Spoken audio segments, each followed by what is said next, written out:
2 minutes into the second period of a tied 1-1 Ducks vs Red Wings game, we have some goal controversy as Veleno wraps around a shot that seems to stay out, and no one even thought it was a goal. This was literally deja vu for Ducks fans from earlier in the season, except the opposite way, as this goal doesn't count, but this one did. This is the best angle I have seen that shows a goal, and I still cannot say for sure that it crossed the red line. Keep in mind, this was not called a goal on the ice. It was reviewed after the fact. I have yet to see a top-down angle showing it across the line like this one, which didn't count in the Ducks vs Panthers game back in early November. There was another controversial call that also went against the Ducks that I will talk about a little later, but this one makes me so mad. Until the league shows us the different camera angles they have, I cannot say this is a goal, which by the way, I'm starting to think they really don't have different camera angles, because according to Brian Hayward in the Ducks postgame show, this was the angle they used to determine it was a goal. I could assume that it went in, but you know what they say about assuming. It sucks that this game had so much controversy in it because it started off on such a high note with the Stanley Cup in the building for Legacy Night to honor the Ducks' 2007 winning team. And it seemed to give the Ducks a boost as 20 seconds in, Trevor Zegras shows off his great hands, getting a tip from a Terry shot from the blue line. Yep, Terry made his return to the lineup in this one, and the Ducks were flying after that. It took the Red Wings 10 minutes to get their first shot on net.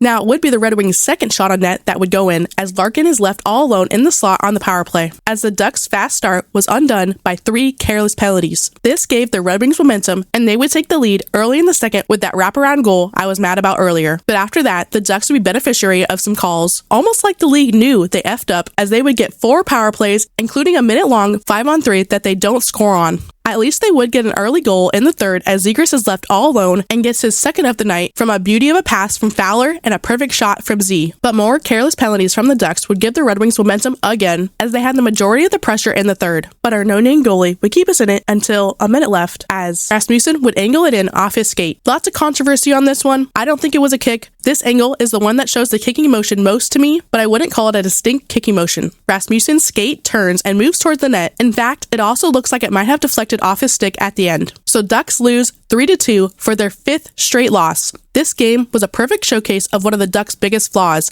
discipline. Like I said in the previous video, there seems to be some bias against the Ducks for some calls, but at the same time, the Ducks have to figure out how to stay composed and not take these brainless, selfish penalties. The fact that this is still an issue almost halfway through the season is kind of concerning, especially when the majority of the bad penalties are coming from the vets who are supposed to be changing the culture. Goal controversy aside, the Ducks are the better team 5-on-5, but killed their chances through stupid avoidable penalties. Special teams let them down again. Felt like every Red Wings power play, they were going to score. Meanwhile, the Ducks could barely get a shot off on theirs. I don't know how the power play coach, Newell Brown, still has a job. The power play lacks movement. Players are just standing, and it hasn't changed since last year. Cronin has made it clear that he lets Brown run it all, and at some point, he has got to step in. I think the most concerning thing is that Cronin said in his post-game interview that Brown has done a good job on the power play. The system needs to change. They say doing the same thing over and over again is insanity. So what are the Ducks doing? Hopefully we see some changes as the Ducks now go on a 5-game road trip starting with a game on Tuesday at 5 p.m. versus the Purds. We got some injury news. I already mentioned Terry was back in this one, but Strome made his return as well. But has been the case for the Ducks the whole season. Get someone back, you lose someone else. As Max Jones was put on IR after last game, and also Gudas blocked a shot in a bad place and left late in the game, so we'll see what comes of that. And also Gibby was sick, so Stalock was backing up Dosty. So the comb was sent down to San Diego as a paper transaction. That will do it for this video. If you like this video, make sure you like and subscribe. Thank you for watching, and go Ducks!